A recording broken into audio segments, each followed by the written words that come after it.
Muito bem, amados, vamos falar sobre Efésios e entender qual é esse segredo aqui que é revelado aqui nesta epístola.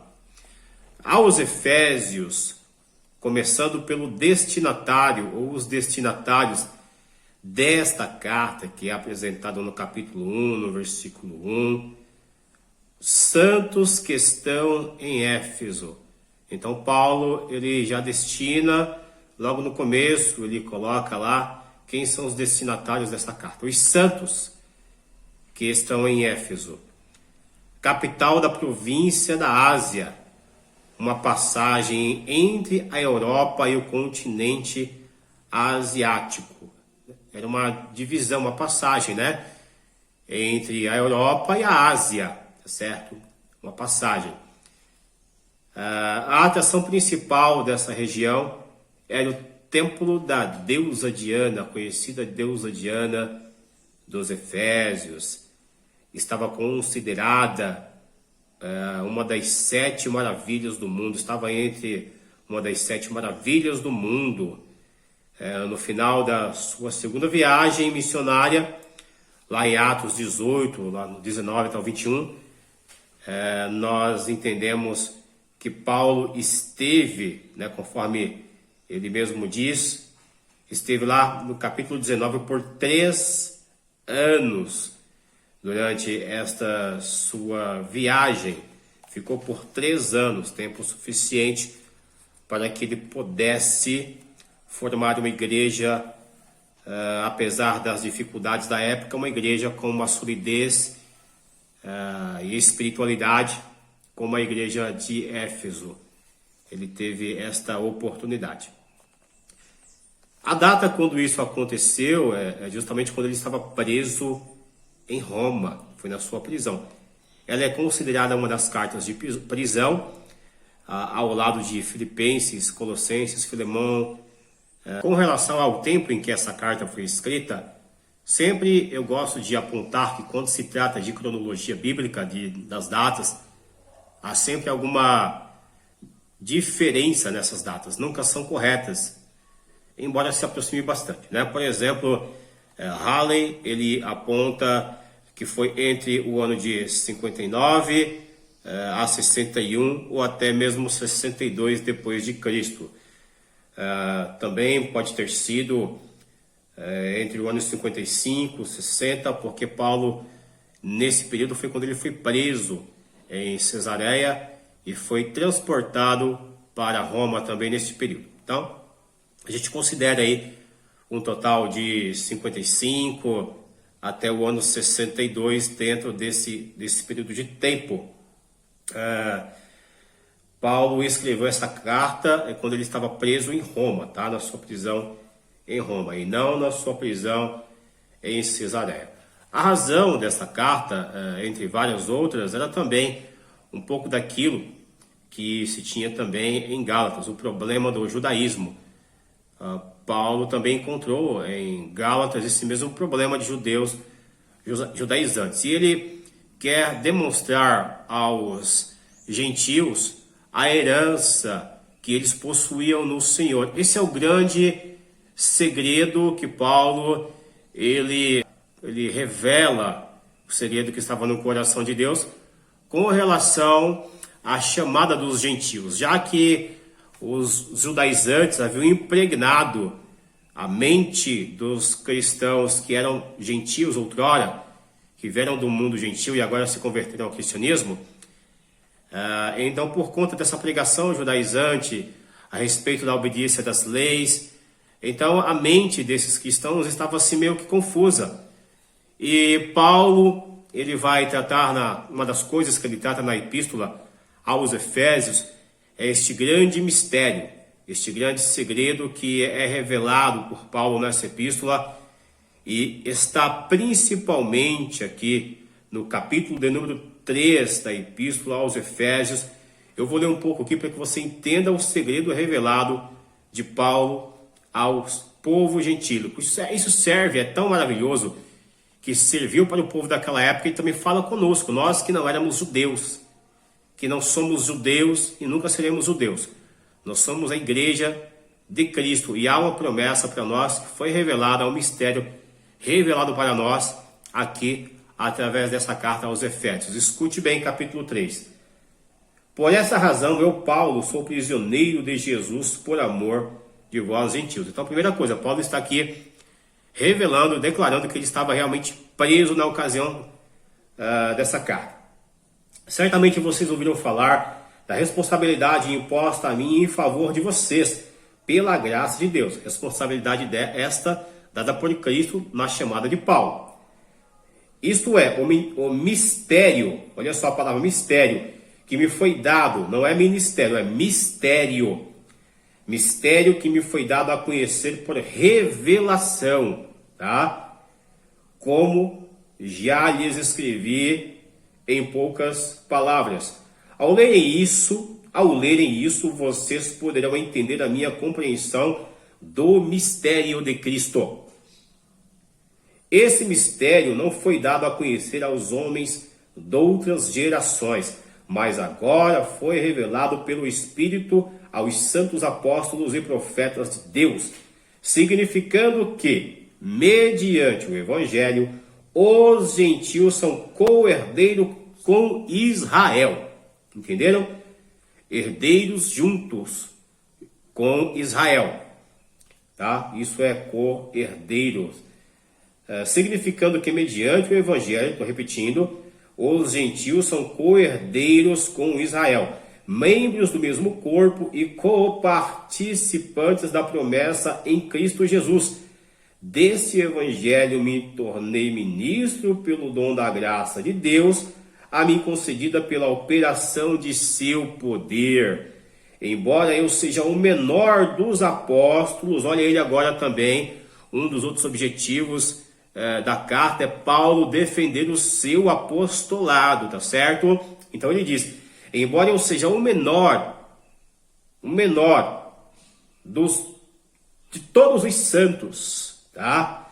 Foi-me concedida esta graça de anunciar aos gentios insondáveis riquezas de Cristo. Olha que coisa linda. Então você vê aqui Paulo, além de desfazer uma ideia errada que havia sobre servir a Deus, servir a Cristo, uma ideia errada sobre o ministério, sobre a pregação de Paulo, uma ideia errada sobre judaísmo, cristianismo. Paulo aqui, ele demonstra uma revelação dada a ele por Deus. Ele conta essa revelação aos Efésios. Essa é a grande revelação.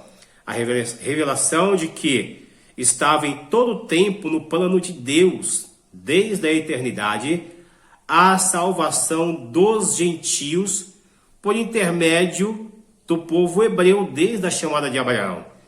Então note que depois da queda, o homem necessitou agora de ser restabelecido a comunhão com Deus.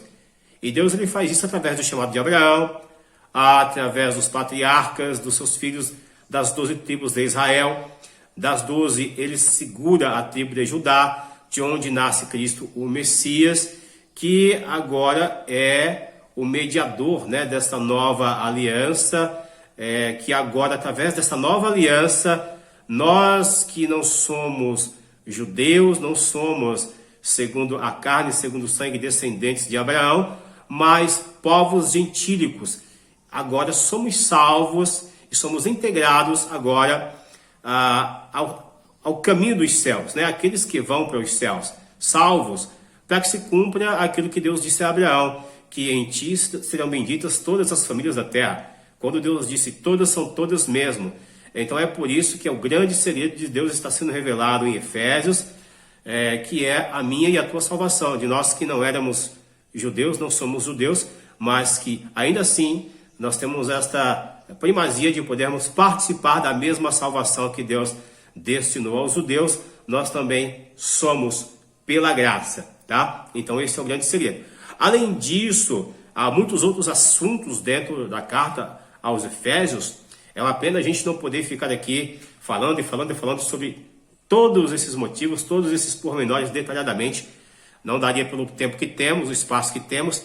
E também você há de convir comigo que também dar uma aula dessa e também editar todos esses vídeos, né?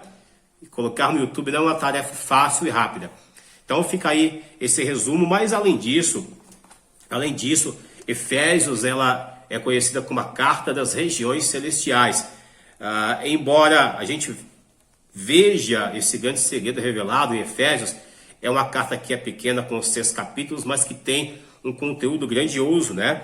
Então a gente vai encontrar ainda aqui na carta aos Efésios assuntos sobre, por exemplo, a predestinação divina, né? Aqui que ele fala sobre a predestinação, ele vai falar sobre eleição, tudo isso você encontra. Por exemplo, você pega aí a tua apostila, você vai ver que ele fala do plano da salvação que estava escondido em Deus, né? Realizado em Cristo. E no capítulo 1, versículo 3 ao 10 de Efésios, que coaduna justamente com Apocalipse 13:8, porque aqui ele fala em Efésios 1, do 3 ao 10, que é um plano que já existia, o Cordeiro que foi morto desde a fundação do mundo, né? Ou antes da fundação do mundo. Coaduna com Apocalipse 13:8, o Cordeiro que foi morto desde a fundação do mundo. Então você vê que tem aí um paralelo com Apocalipse 13:8, testificado também das riquezas de Cristo. Ele vai falar algumas coisas fundamentais, é uma carta doutrinária. Então ela vai falar da igreja como um corpo, a igreja como um reino, a família de Deus, um edifício, um templo, uma morada e uma noiva. São 7 apontamentos que ele faz aqui sobre a igreja, aqui onde na página 116 da nossa epístola. Além do mais, Paulo ele vai também falar sobre imoralidade sexual, tudo no capítulo 5, versículos 6, e o capítulos 5 e 6. Ele vai falar sobre família, vai falar sobre o relacionamento de marido e mulher, como deve ser, o trato também com os filhos, né? A relação pai-filho, filho e pai. Inclusive, ele vai falar, capítulo 6, versículos 6 ao 9, também do procedimento, do proceder dos servos, dos empregados também. Como é que você está sendo aí com o teu patrão, né? Então, isso também Paulo ele trata em poucas palavras, de maneira doutrinária, no capítulo 5, no capítulo 6, quando nós vemos Paulo agora trazendo para nós uma outra ferramenta de suma importância, quando ele pega ali a armadura de um soldado romano, todas as vestes de um soldado romano, que vai desde os seus calçados até o seu capacete, o seu elmo, e ele vai falar ali traçando uma espiritualidade. Ele vai espiritualizar agora a armadura do soldado romano e vai demonstrar que nós, os crentes, devemos também nos revestir de uma armadura, mas que não é a armadura romana, é a armadura de Deus. E aí você vai ver lá em Efésios 6, a partir do capítulo 10, você vai ver ali Paulo, ele fazendo um apontamento, né? Fazendo essa comparação da armadura de um soldado romano, capítulo 6, versículo 10. Finalmente fortaleçam-se no Senhor e na força do seu poder. Vistam toda a armadura de Deus para poderem ficar firmes contra as ciladas do diabo. Estou vendo aqui na versão NVI, na versão internacional. Então, por isso que a leitura é diferente. Pois a nossa luta não é contra a carne e nem contra o sangue. A nossa luta é contra os seres dominadores deste mundo de trevas, contra as forças espirituais do mal nas regiões celestiais. E aí ele vai dizer, por isso vistam toda a armadura de Deus, tá? Ele está falando isso aqui, como eu disse, comparando a armadura do soldado romano, que era muito comum, os crentes conheciam muito bem, porque era o Império Romano que estava dominando naquela época e tinha soldado para todo lado.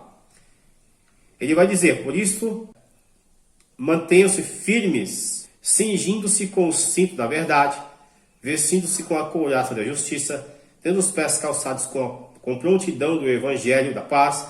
Além disso, usem o escudo da fé, com o qual vocês poderão apagar todos os dados inflamados do maligno. Usem o capacete da salvação e a espada do Espírito, que é a palavra de Deus.